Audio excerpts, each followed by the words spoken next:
નમસ્કાર મિત્રો, અમારી યુટ્યુબ ચેનલમાં તમારું હાર્દિક સ્વાગત છે। જો અમારી ચેનલમાં નવા હો તો લાઈક, શેર, સબસ્ક્રાઈબ જરૂર કરી દેજો। તો આજે આપણે એક સરસ મજાની કહાની વિશે જાણીશું। તો ચાલો આપણે શરૂ કરીએ આજની આ કહાની। પૂરી સાંભળવા નમ્ર વિનંતી। મહાશિવરાત્રિ પર્વ 8મી માર્ચે છે। શિવરાત્રિનો દિવસ ભગવાન શિવને અતિ પ્રિય માનવામાં આવે છે।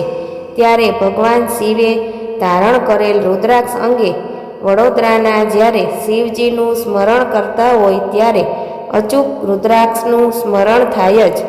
હિન્દુ શાસ્ત્રોમાં કહેવાય છે કે રુદ્રાક્ષ એ ભગવાન શિવજીના અશ્રુબિંદુમાંથી ઉદ્ભવ્યું છે। ઘણા શાસ્ત્રોમાં તો એવું પણ કહેવાયું છે કે ભગવાન શિવના પરસેવામાંથી રુદ્રાક્ષનો ઉદ્ભવ થયો છે। રુદ્રાક્ષનું આપણા જીવનમાં સૌથી મોટો પ્રભાવ છે। રુદ્રાક્ષમાં એટલી તાકાત રહેલી છે કે આપણું સંપૂર્ણ જીવન પણ બદલી શકે છે। તેથી એકમુખી રુદ્રાક્ષથી લઈને 14 મુખી રુદ્રાક્ષ ધારણ કરવાથી કયા ફળની પ્રાપ્તિ થાય છે એ વિશેષની વિગતવાર માહિતી વડોદરા શહેરના જ્યોતિષાચાર્ય જયેશચંદ્ર શાસ્ત્રીએ જણાવી છે। પહેલું છે એકમુખી રુદ્રાક્ષ। આ રુદ્રાક્ષ ભગવાન શિવનો સૌથી પ્રભાવશાળી રુદ્રાક્ષ માનવામાં આવે છે। તેને ધારણ કરવાથી ભગવાન શંકરની સાથે ભગવાન સૂર્યદેવની વિશેષ કૃપા પ્રાપ્ત થાય છે અને આત્મવિશ્વાસ વધે છે। બીજું, બેમુખી રુદ્રાક્ષ। આ રુદ્રાક્ષ ભગવાન અર્ધનારી સ્વરનું પ્રતીક માનવામાં આવે છે। તેને ધારણ કરવાથી દાંપત્ય જીવનની સમસ્યાઓ દૂર થઈ જાય છે। ત્રણમુખી રુદ્રાક્ષ। આ રુદ્રાક્ષને અગ્નિદેવનું પ્રતીક માનવામાં આવે છે।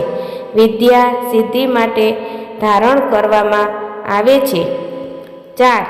ચારમુખી રુદ્રાક્ષ। આ રુદ્રાક્ષને ભગવાન બ્રહ્માનું પ્રતીક માનવામાં આવે છે।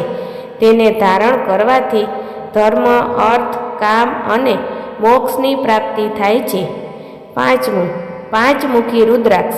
આ પંચમુખી રુદ્રાક્ષ શિવનું સ્વરૂપ માનવામાં આવે છે। તે મોક્ષ પ્રદાતા છે। છઠ્ઠું, છમુખી રુદ્રાક્ષ। આ રુદ્રાક્ષ ભગવાન કાર્તિકેયનું સ્વરૂપ માનવામાં આવે છે। આ પહેરવાથી વિદ્યાર્થીઓને વિશેષ લાભ થાય છે। સાતમુખી રુદ્રાક્ષ।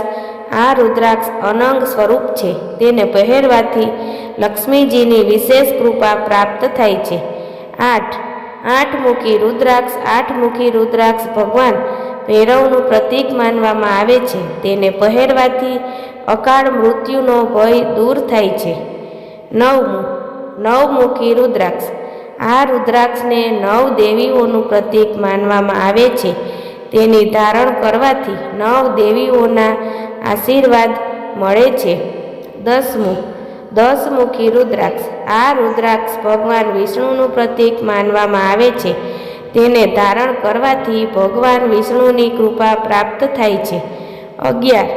11મુખી રુદ્રાક્ષ। આ રુદ્રાક્ષ રુદ્રનું સ્વરૂપ છે। તેને ધારણ કરવાથી વિજય પ્રાપ્ત થાય છે। 12મુખી રુદ્રાક્ષ। આ રુદ્રાક્ષ ભગવાન સૂર્યનું પ્રતીક છે। આ પહેરવાથી રાજનીતિમાં સફળતા મળવાની સંભાવના છે। 13મુખી રુદ્રાક્ષ। આ રુદ્રાક્ષ કામદેવનું સ્વરૂપ છે। તેને પહેરવાથી વ્યક્તિનું આકર્ષણ વધે છે અને દરેક કામના પૂર્ણ થાય છે। 14મુખી રુદ્રાક્ષ। આ રુદ્રાક્ષને હનુમાનજીનું સ્વરૂપ માનવામાં આવે છે। આને પહેરવાથી હનુમાનજીની વિશેષ કૃપા થાય છે અને વ્યક્તિની હિંમત વધે છે અને તાંત્રિક ક્રિયાથી રક્ષણ આપે છે।